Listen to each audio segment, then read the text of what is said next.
Bryan Lung Cancer Center was developed because we felt there was a need to integrate care at Bryan. So what we do is we include pathologists, radiologists, oncologists, surgeons, and lung doctors all at the same table, all communicating and all talking about patients in a prospective fashion, because we know that patients get better results and have better outcomes if we do that. Lung cancer is the biggest cancer killer in the United States. It kills more patients every year than any other cancer. And a lot of times lung cancer has been pushed into the closet, and I like to call it the redheaded stepchild of cancers, because people are embarrassed to talk about it, and people don't want to give resources to it because they feel like people did it to themselves. Certainly a lot of it is caused by smoking, but a lot of it isn't as well. Up to 20% of lung cancers is caused by radon exposure and other environmental toxins, and then sometimes just a genetic predisposition.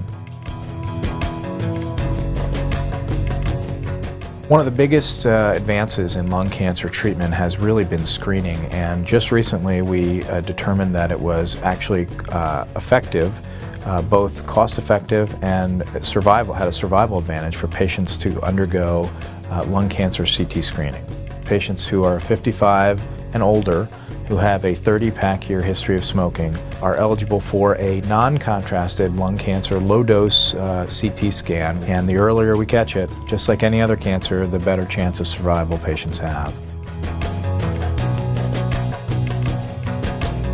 Lung cancer is variable in how we treat it. A lot of times a patient may be eligible for surgery, but many times patients will be deemed what we call non-operative and they'll undergo chemotherapy or radiation therapy. It all depends on the patient. It depends on where the cancer is located and how advanced it is. Patients who have early stage lung cancers are oftentimes eligible for lung cancer surgery or resection.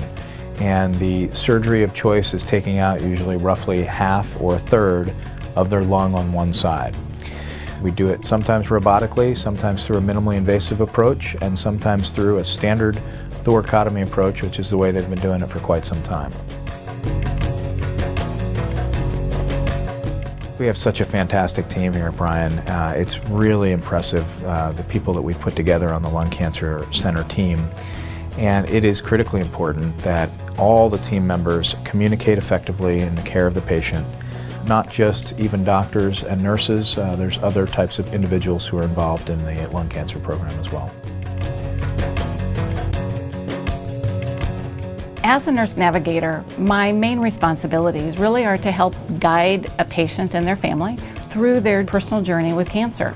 Oftentimes this really may start even before they know for sure it's cancer.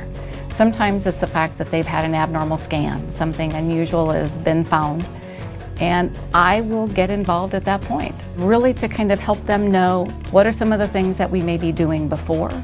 If it is cancer, what may be involved for treatment, also what they can hope for or what they can expect following treatment as well. I believe it's important for people to know that they always have somebody that they can call, that it's somebody who cares and somebody who will be there. Because as I tell them, the calls don't stop and the questions don't stop after 5 and after Friday. One of the things that I'm the most proud about is our Lung Cancer Center. What we try to do is expedite the process of diagnosis, as well as initiating treatment discussions as far as what might be possible. What are the various options we have available? What are some of the unique tools that we have to help diagnose something that isn't available anywhere else here in Lincoln? And I think those things differentiate us. Lung cancer is prioritized here. We take lung cancer and we move it to the top, and the lung cancer team is committed to that. People are passionate about it. People are excited about lung cancer care. You know, it's exciting to be able to offer patients the state-of-the-art treatments that we're able to here.